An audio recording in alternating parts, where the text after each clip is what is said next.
Hello world, and welcome to this week's episode of Recap.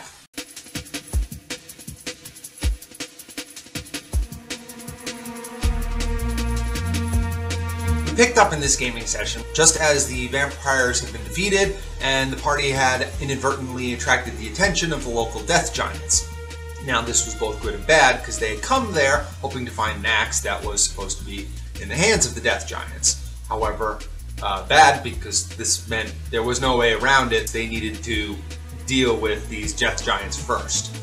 So what they chose to do was locate a nearby room in the hallway so that way they could set up sort of an ambush. So they busted into a room, left the door open a crack so that way they could get out fast if needed, and waited for the howling of the souls around the death giants to get in closer.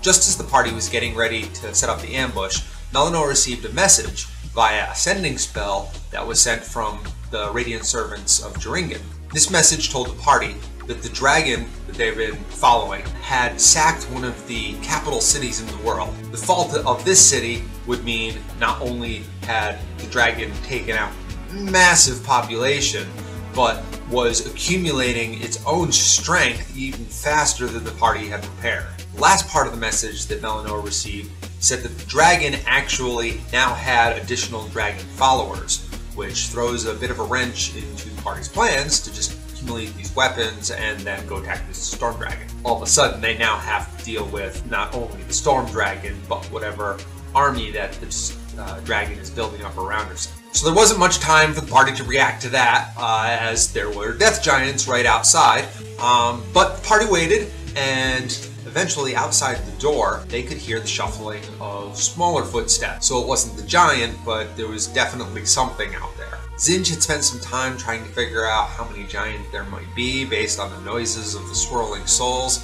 and found that he really couldn't distinguish for quantity so much as he could tell they were coming from one location. In the ambush, Zinj was positioned right at the door, and Cug was right behind him, and then the others were scattered throughout the room a little bit, trying to take hiding positions behind giant tables and things like that. As the tensions rose, Zinj saw a shadow pass in front of the door, which of course initiated combat, and fast on the draw, Zinj jumped out into the hallway behind the figure that was just poking its head through the door. Cug charged from at the door, and they did a pincer maneuver on this one guy, took him out very, very quickly, found that it was another one of the minions that they had fought before. However, that minion wasn't by himself in this case. There was at least one other minion and two vampires that were seeable in the hall. Never mind where the giants might be. So combat ensued, out in the hallway rather than in the room, party getting its signals crossed as to whether the ambush was supposed to be in or out of this room. There was a lot of fighting, of course, and apparently not eager to join immediately into combat, the giants sauntered up to the party and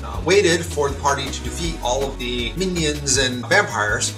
So it turned out that there were two death giants. As is often the case, the party shows themselves much more capable than any of the monsters around them think that they are. Relvin charged and the giant blinked away. The first time that Gurgan got to go, he ran out and immediately cast a mass death ward, protecting the party from any adverse effects caused by the death giants, hopefully. This was, unfortunately for the party, noticed by one of the death giants, who gave a kind of squinty look at Gurgan. The death giant targeted Gurgan with a direct dispel, and eliminated both his Hero's Feast and his Death Ward that was recently put up. This had the side effect that when the female counterpart giant decided to activate her wailing aura, Gurgan didn't have the protections and immediately took off down the hallway, panicked. So the tides really turned when Varga got a massive hit on female giant, a sundering cleave that shattered the great axe that the giant was wielding and dealt a lethal blow to the giant herself. Seeing the fall of his compatriot, not only was the male giant extremely angry,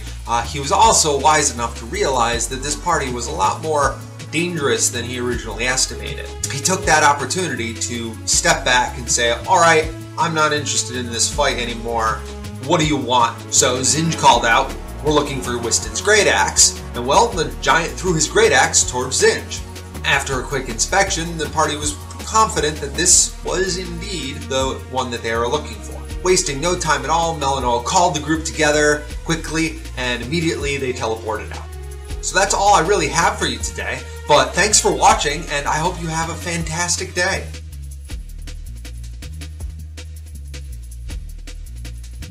So last week at the end of the video, I left a quote that was out of context and offered you a chance to guess it. And well, if you guessed Zinj, then you were correct. Congratulations, you're awesome.